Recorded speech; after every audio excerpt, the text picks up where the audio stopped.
Tonight on Headline Humboldt, we sit down with David Cobb from Cooperation Humboldt and Michelle Vassel from the Wiyot Tribe to talk about Dishgamu, an innovative new partnership between the two groups to return land to native hands. Also in COVID news. With that in mind, we are announcing today a return to universal masking for Humboldt County. Health officials this week announced a return to regional mask mandates as the Delta variant infects scores of Humboldt County residents. Coming up next.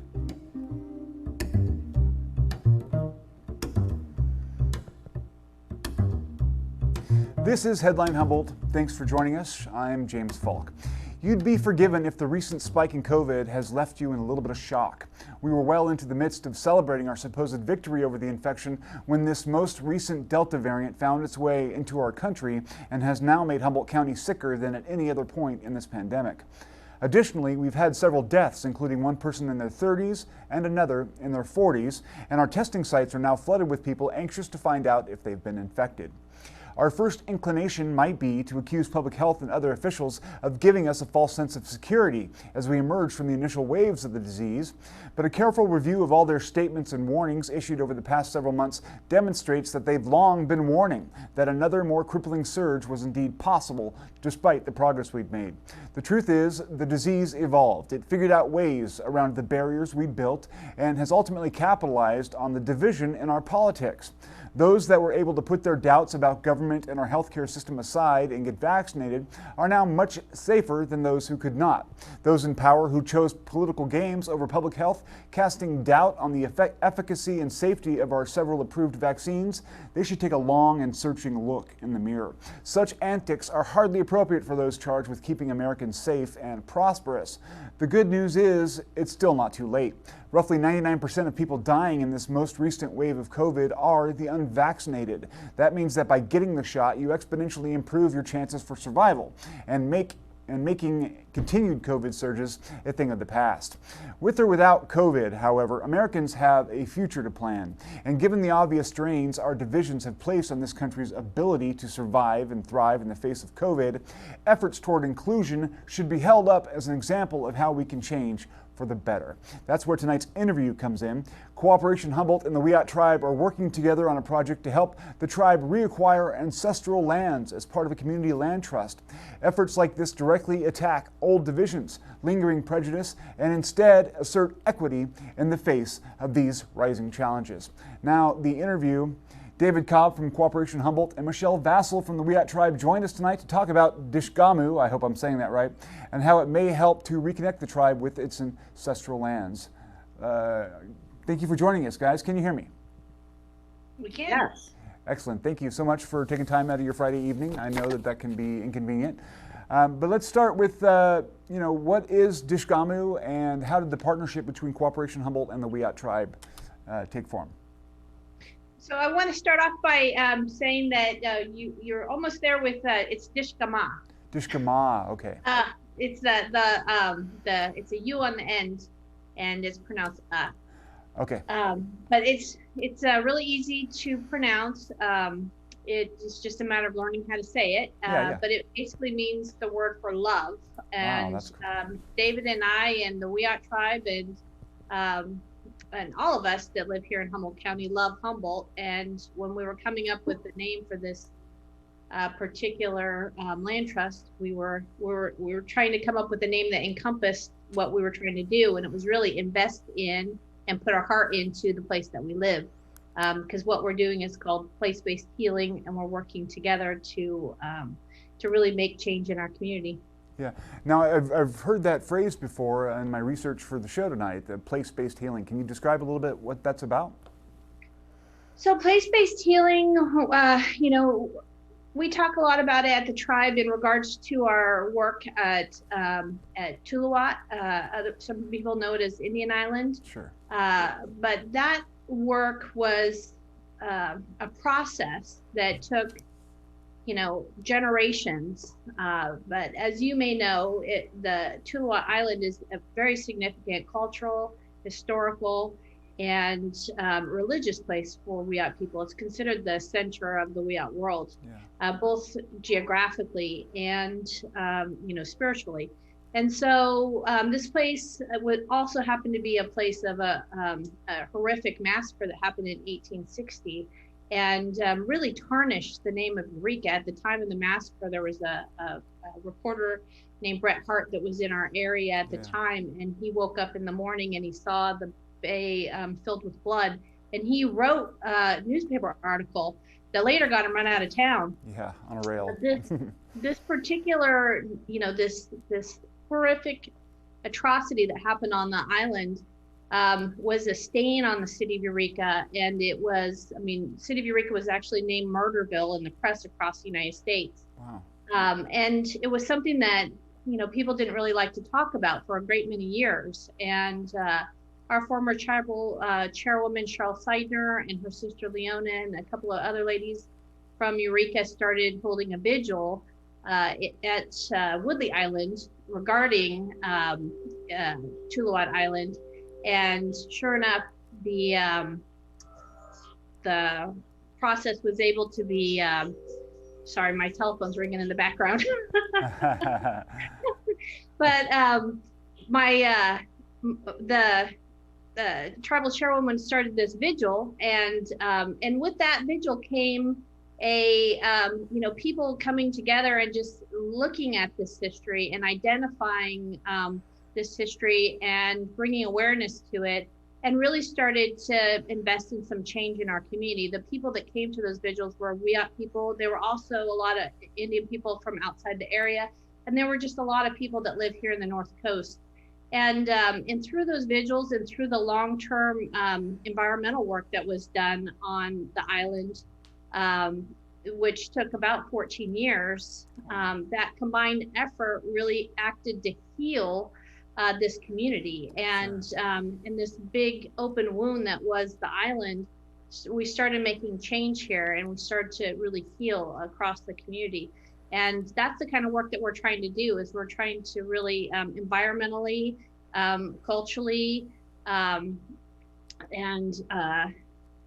just bring people together in our community and help to grow it in a better way, so that it's regenerative and not exploitive and not extractive and not tearing us apart, but putting us back together. Yeah.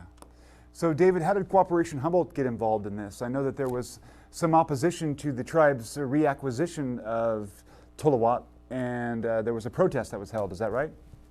That's right. And I really appreciate Michelle sort of giving the history in such a short and concise way. Absolutely. Let's just acknowledge that the Wiyot people have been here stewarding this land.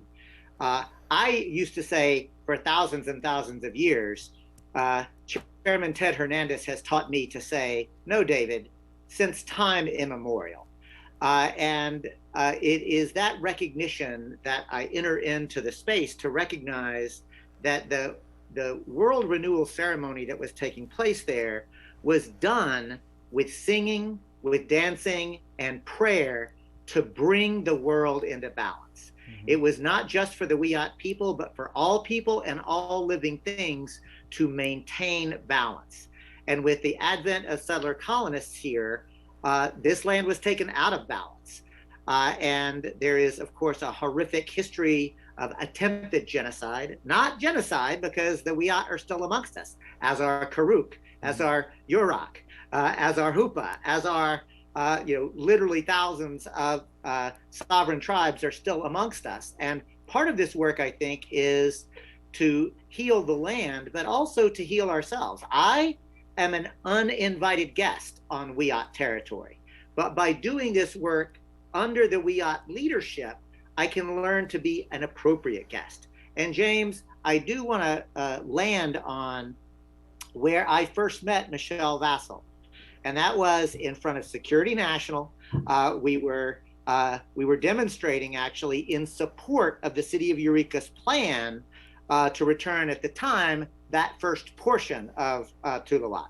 I think it was 40 acres, Michelle. Is that right, roughly? Yeah. Well, that was actually the second set, the second portion, which was 270 acres. 270 acres. Thank you. So, and for those of you who will remember, local developer Rob Arkley literally began a media and television campaign threatening to sue the city of Eureka, threatening to sue the Wiyot Tribe, threatening to sue everybody for doing what is just obviously the right thing to do, to return this sacred site to its original owners, its rightful owners. And it is not just political and ecological work, it's spiritual work. Mm-hmm. And so I remember meeting Michelle at that demonstration, and I remember her speaking clearly, passionately, but calmly about this is the right thing to do, and this community is going to come together. Now, I'm not going to embarrass her, but I know that she doesn't remember me. I remember her. Mm-hmm. And I remember how she conducted herself with both humility and power. And so I noticed that. And of course, I, along with others, celebrated the phased return of Tulalot. And to be very blunt, I didn't know exactly how to participate. So I was a little bit awkward. I was a little bit nervous. I did my best. I showed up to the best of my ability, but I didn't really know how to be. And what I've learned through that process is that the way you be is you show up authentically, sincerely, doing your best. And whenever you do your best, it will be reflected. I mean, just briefly, that's an important point. I think a lot of people often see things developing in the community like this relationship between, Cooperation Humboldt and the Wiyot Tribe and other issues that are ongoing, and they often don't know how to get involved. But I think it's a great point that if you show up and you're just authentically interested in helping to move the ball forward, that's basically all you have to do, and you can learn over time how to engage.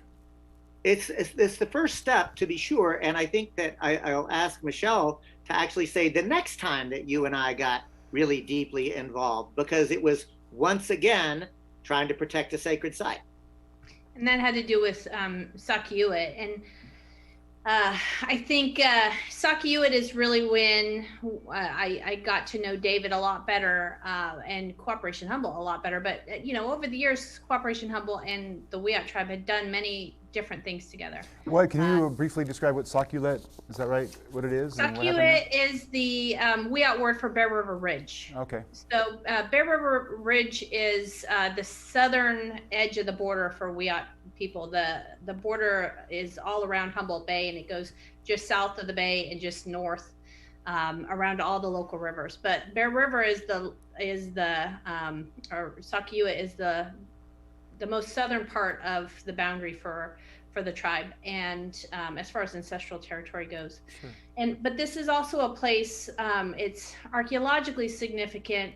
If you can imagine that a border place is a place where two tribes meet up on a regular basis. So it's very archaeologically significant, but also something that was really important about this place is that it existed almost exactly like it did 100 years ago, 1,000 years ago. And like Tulalot, who had been severely environmentally damaged by the boatyard that was there for many years and some of the other activities that were going on there.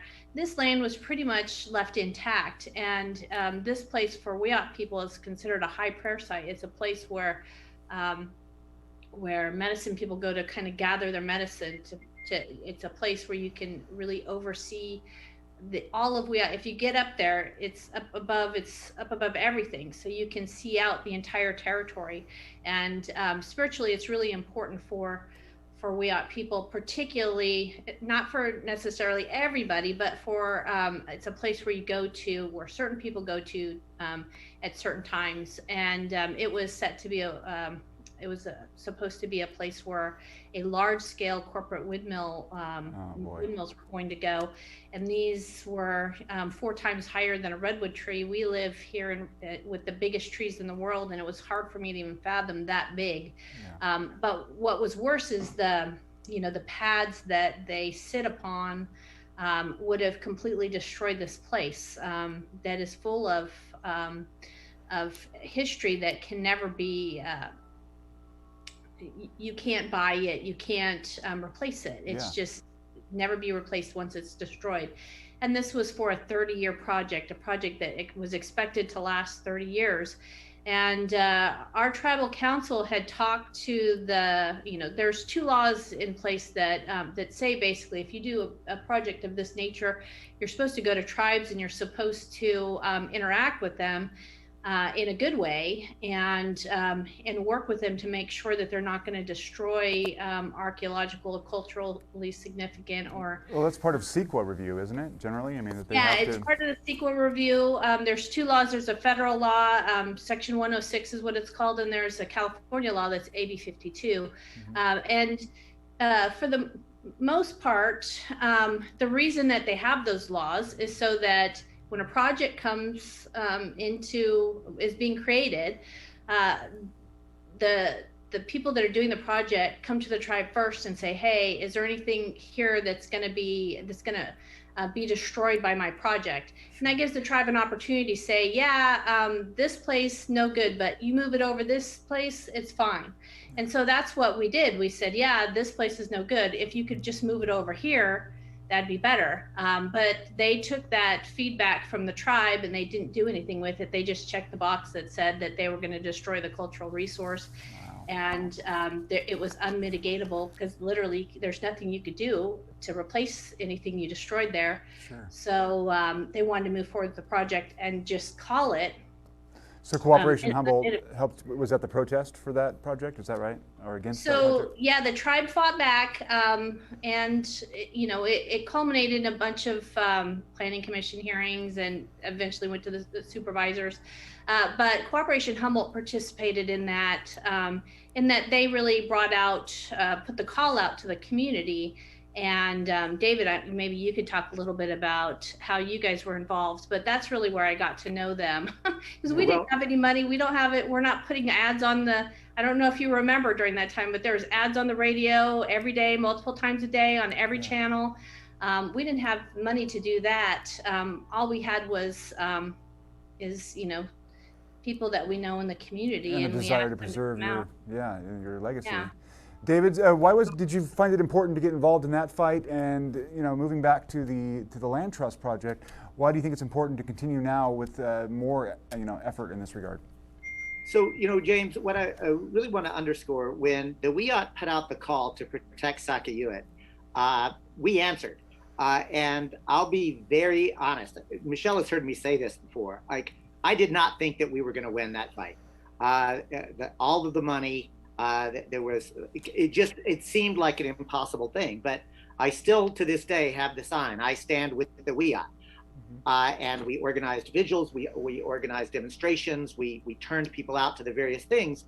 And so that victory was an amazing bit of grassroots organizing. Sure. Fast forward to the beginning of the COVID pandemic, and I still remember Michelle Vassel, Wiyot Tribal Administrator, basically the CEO of the tribe, David Cobb, Executive Director, co-founder of Cooperation Humboldt. We're literally in the parking lot, subdividing big rolls of toilet paper, making hand sanitizer, dividing up food that we're distributing to folks. We just keep showing up. And somewhere along the way, and I think it was Michelle said, David, we keep reacting to all these things, and I think that we're reacting well, but what would it look like if we actually tried to proactively do some stuff together? Yeah. And doggone it, that made a lot of sense. And through the course of that conversation, we developed this idea of creating a Wiyot-led indigenous community land trust to engage in affordable housing, regenerative economic, restoration ecology jobs, to return this area, Wiyot ancestral territory, to proper balance. Yeah. And that's where, as Michelle introduced it, the name Dishgamu Humboldt began, Love Humboldt. Because James, you know me, I've known you since 2003. I love this place. I'm going to die here.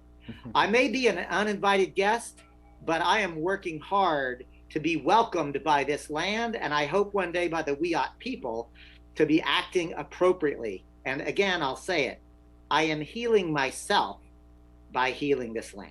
Yeah. So, just to be as specific as possible for people who are either members of the tribe or, people who aren't, who are just residents of the area, how will this impact their lives in a positive way?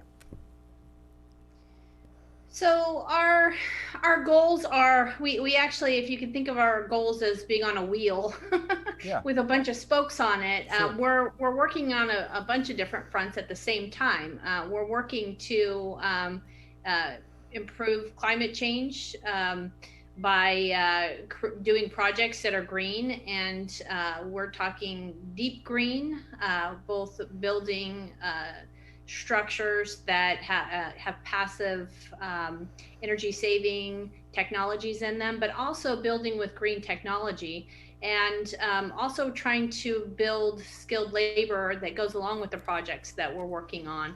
So as we're developing projects, we're trying to build into those projects the labor pool that we need to be able to use local labor to be able to create these projects, so that we're building living wage jobs in our area, and we're building into that the ability to train people in real time.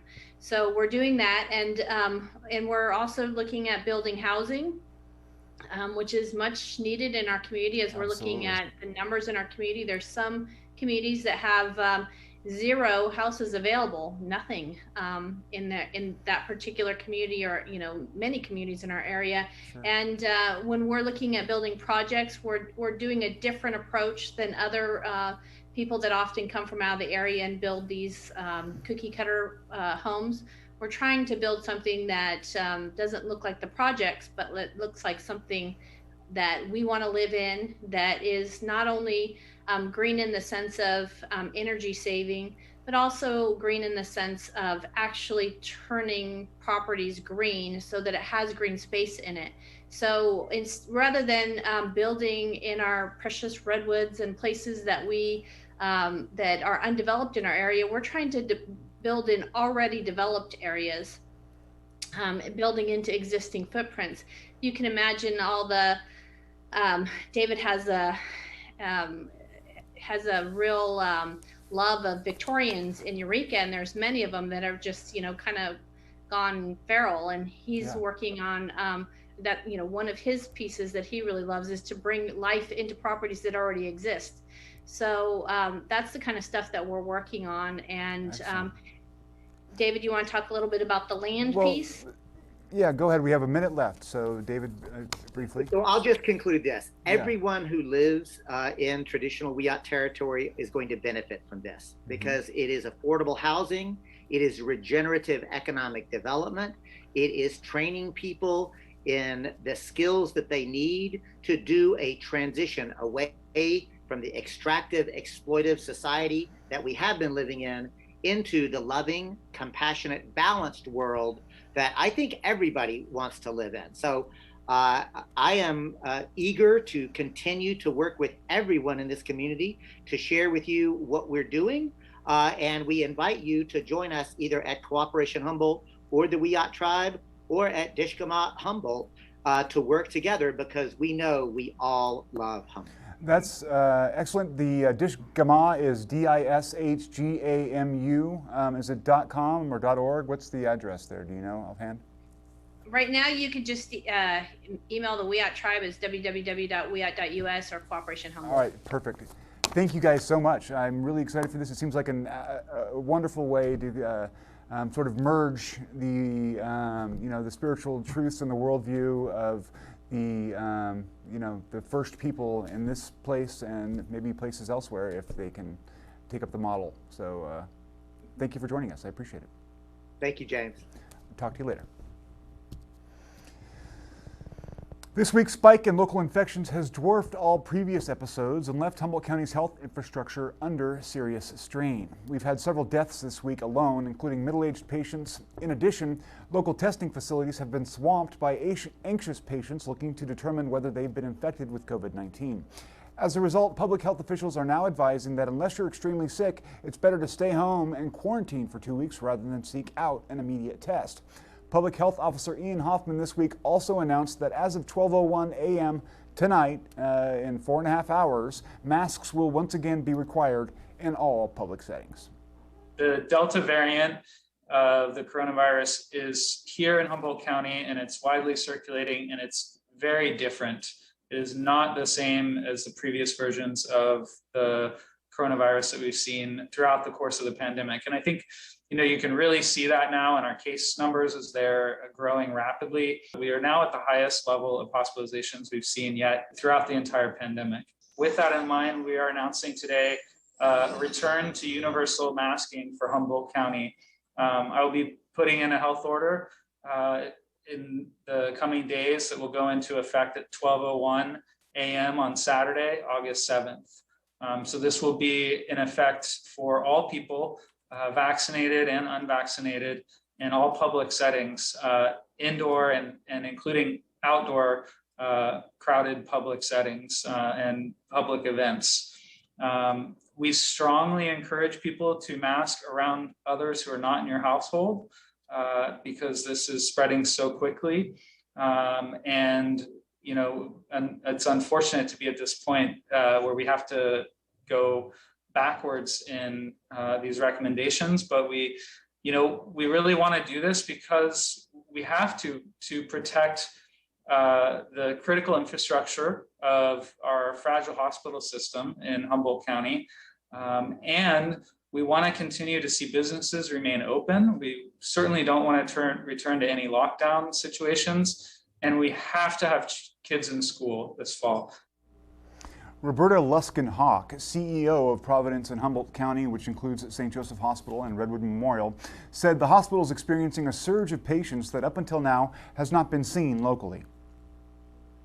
Rapid increase in the number of inpatients. When we looked at January of 2021, which was one of our highest periods, we had 16 people in the hospital.